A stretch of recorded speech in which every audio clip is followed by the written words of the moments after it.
Yeah, the other thing that I love, and I just talked about it a little earlier with you, was the fact that you put goals, or you talk about envisioning the results or putting the goals in place.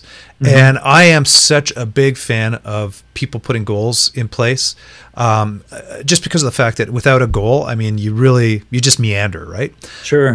How would you take a look at, I guess, what would you recommend as being goals that organizations can kind of accomplish? And I know that's kind of a how long is a piece of string question, but maybe you can think of just an example and just kind of share it with us on maybe a client or something like that. Well, actually, what we've been doing, and we've developed a spreadsheet that we've been using as a tool that has tabs for different aspects of the business. So we talk about the high level of the business. And I really, as a marketer, I want to understand that, let's say this business is seeking to be number one in its market, and they may have a very high level sense of purpose. Some organizations do.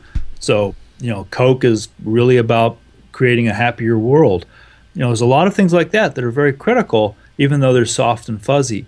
Then we get down into more particulars. Coke is also out to double its revenues by 2020.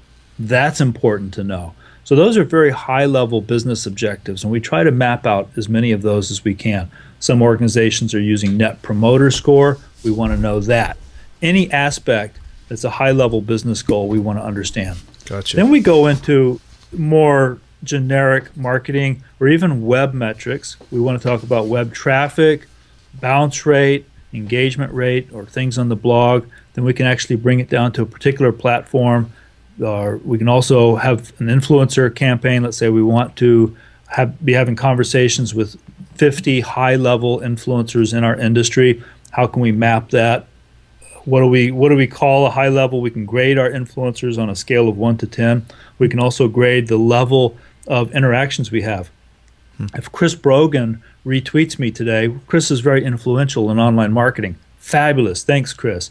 That might be, he might be a level 10 influencer, but the retweet is only a level 3 action. On the other hand, if Chris blogs about my book next week, then I've got a level 10 interaction. That's fabulous. So there's a lot of scoring that you can develop around these different things. Ultimately, we want to get away from the dumber metrics, the metrics that the systems just spit out, like, oh, you've got 5,000 followers. That's great. That's important. But what I really want to get down to is actually how many interactions and conversations I have with people within those communities.